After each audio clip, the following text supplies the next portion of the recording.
딱 하나의 웨이트 운동을 할 수 있다면 뭘 하시겠습니까? 당연 데드리프트 아닐까요? 그런데 데드리프트가 정확하게 어떻게 좋은 운동인지 모르시겠지 않나요?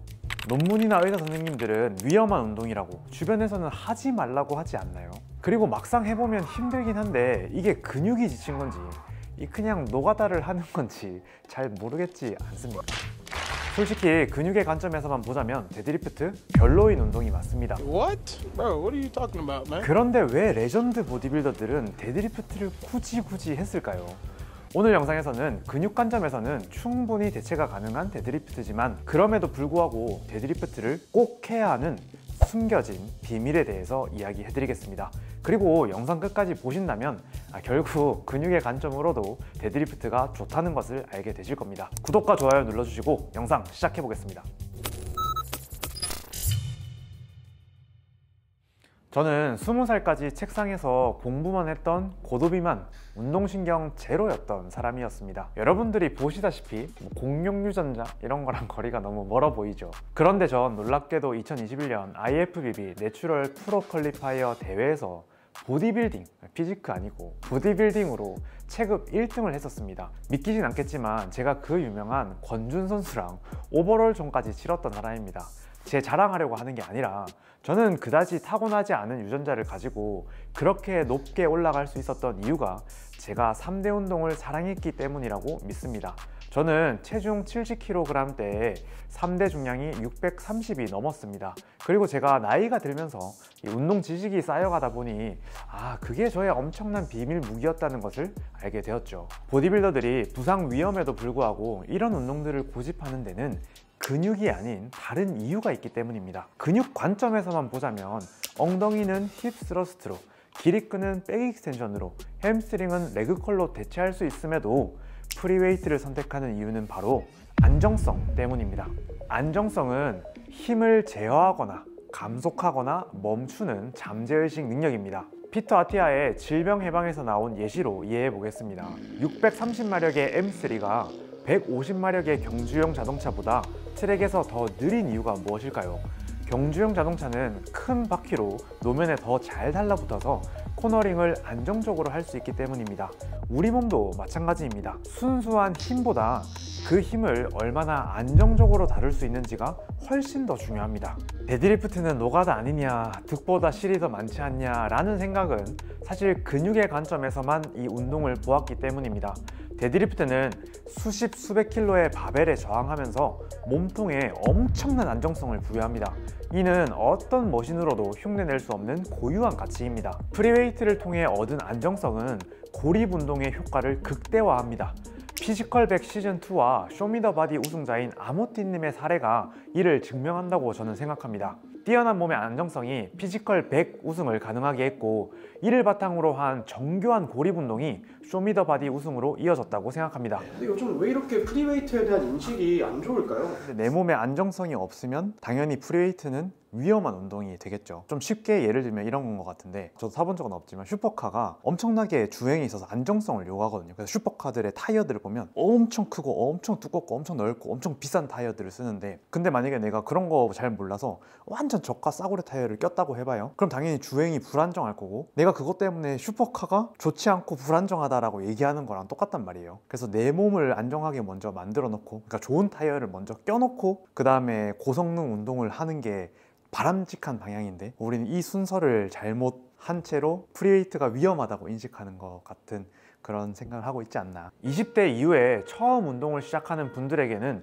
별도의 안정성 훈련이 필수적입니다. 제가 진행하는 6주 기본력 수업에서는 호흡 훈련, 발 안정화 훈련, 편측성 훈련 등등을 통해서 이 안정성을 확보합니다. 오늘은 그 중에서 가장 효과적이고 따라하기 쉬운 2가지 운동을 소개해 드리겠습니다. 제가 제시해 드리는 기준치만큼 못한다면 안정성이 떨어져 있다고 생각하셔도 좋습니다. 첫 번째는 캐리 운동입니다. 무거운 물체를 나르는 이 동작은 인간의 진화 과정에서 발달한 가장 자연스러운 근력 운동입니다.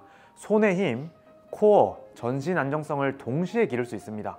참고로 1985년 20대의 남성의 평균 악력이 55kg이었던 것에 비해 2015년에는 46kg으로 감소했다는 점을 고려하면 이 운동의 중요성은 더욱 커집니다. 한 손에 자신의 체중 50%의 덤벨을 들고 50m를 갈 수 있는 것을 기준으로 삼고 목표로 운동하시면 좋겠습니다.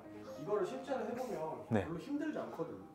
힘들어요. 가볍게 해서 그래요. 아, 이거 진짜 많은 사람들이 모르는 건데 저는 이거 실제로 할 때는 40kg 덤벨 잡고 한번 왔다 갔다 하고 50kg 덤벨 잡고 한번 왔다 갔다 하거든요. 50%가 그냥 기준인 거죠, 기준. 그래서 그것보다 훨씬 더 올라가야 됩니다. 그래서 자기 몸무게 한 7, 80%까지 한 손에 잡을 수 있으면 좋거든요. 진짜 한 50m 걸어보면은 힘듭니다. 얘가 날 꺾으려고 하는 걸 저항해야 되잖아요. 그 저항한 채로 이렇게 딱 걸어야 되는데 이거를 완전 이렇게 해가지고 이렇게 가는 거는 내가 운동하는 건 아니잖아요. 반듯한 자세를 유지하려고 노력하면서 걸으셔야 운동이 되죠. 두 번째 운동은 한발 서기입니다. 한발 서기는 왜 해야 하는 걸까요? 그 중요성을 부여하자면 한없이 중요한데 일단 뭐 쉽게 설명하자면 우리가 보통 하체 운동을 이렇게 지면을 미는 운동인데 한 발로 지면을 못 미는데 두 발로 지면을 밀 수는 없거든요. 그렇기 때문에 한 발로 지면을 잘 미는 사람이 두 발로는 지면을 더 잘 미겠죠. 그렇기 때문에 기본적으로 이걸 해야 되고, 사실 그리고 인간이 그 유일하게 직립보행하는 동물이잖아요. 뭐 타조 이런 거 빼고는. 그래서 생각해보면 인간이 이렇게 한 발로 딱 이동할 때 한 발로 체중이 한 7, 80%를 버텨요.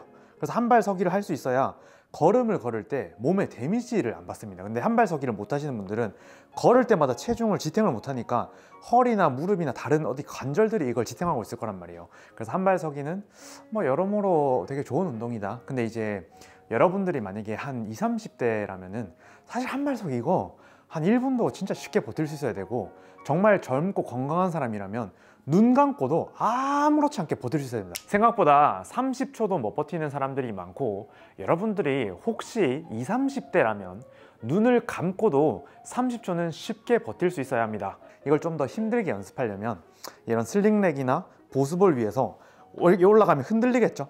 저를 이렇게 흔들겠죠? 근데 그럼에도 불구하고 계속 이렇게 버틸 수 있는 능력, 이게 한 발로 서는 능력이거든요. 아무렇지 않게 한 발로.